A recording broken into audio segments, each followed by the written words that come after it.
NFC Ring Eclipse promises tap to unlock everything freedom on your finger. Either we've reached the wallet-free, frictionless future, or it's another piece of tech roulette that looks cool but disappoints in the real world.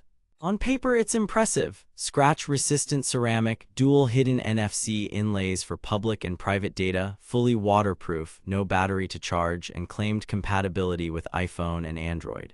Sounds criminally convenient, right? But here's the thing, NFC is finicky and physics doesn't care about marketing.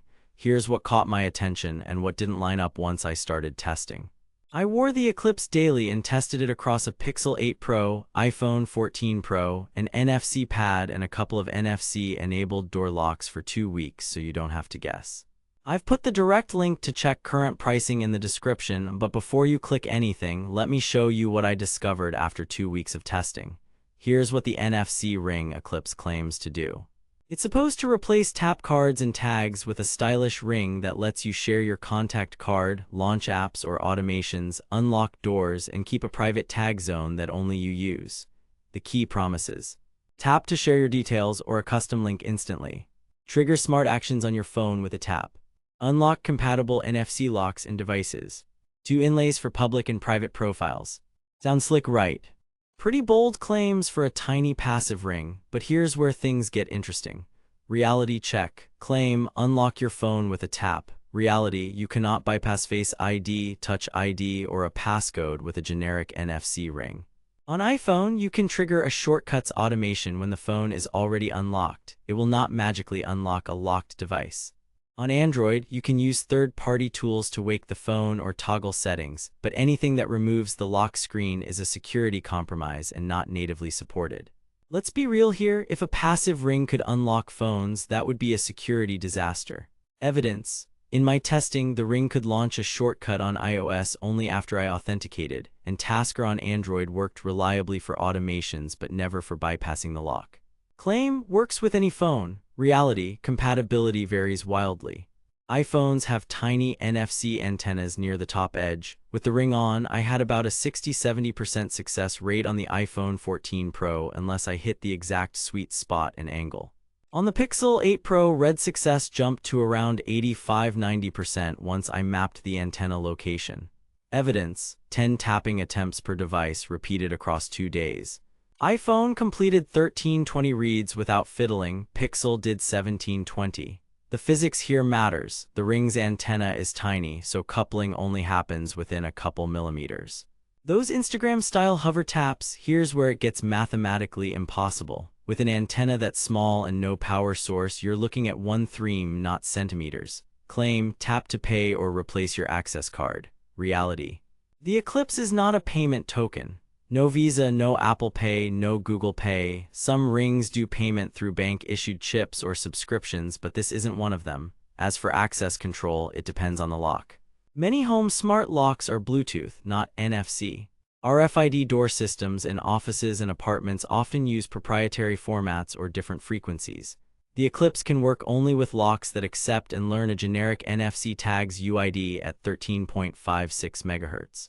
Evidence: my Yale and Nuki setups at home are Bluetooth only. The NFC reader I had could detect the ring but wouldn't enroll it as a key. Unless your lock specifically supports third-party NFC tags, this claim is more hope than reality.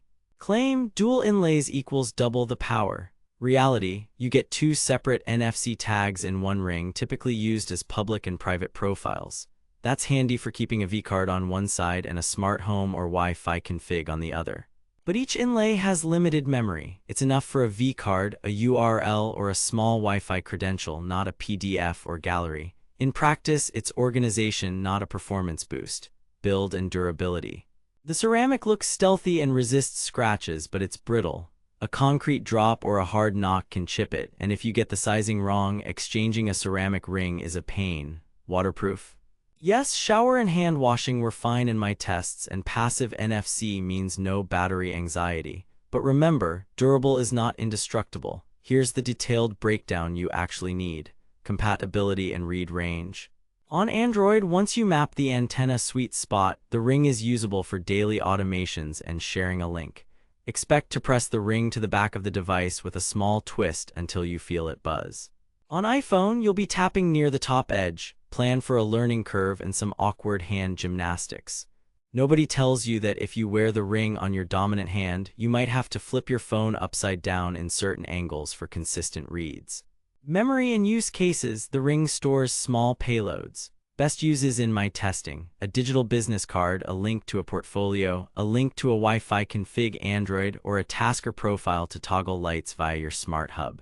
What the marketing doesn't mention: if you switch phones a lot or rely on multi-step automations, you'll run into iOS security prompts and Android OEM quirks. Build quality and comfort. The Eclipse's low-profile ceramic feels premium and doesn't catch on pockets. After 2 weeks, no visible scratches. The trade-off: ceramic's brittleness. If you work with weights or on construction sites, you might want silicone for safety.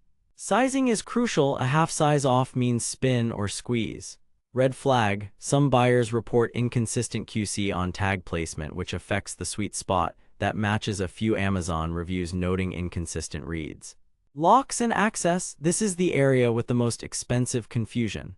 That's not switching your keys, that's expensive confusion if your lock isn't explicitly compatible. Check your lock's documentation for MIFARE and TAG compatibility and whether it can learn third-party tags. If it can't, the ring will never substitute your fob. User feedback pulse: skimming multiple review sites and forums, the praise centers on style and the cool factor at meetups.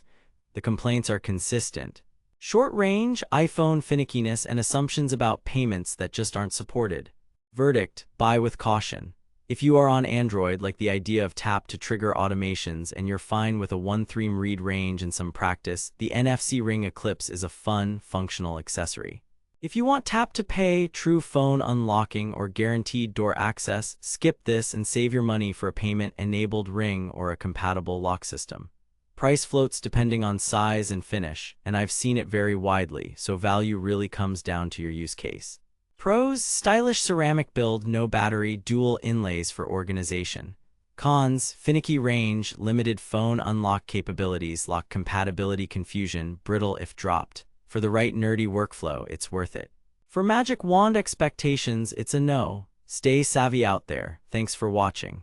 If this review saved you from wasting money or helped you find something actually worth buying, I've put the link to check current pricing and read more reviews in the description.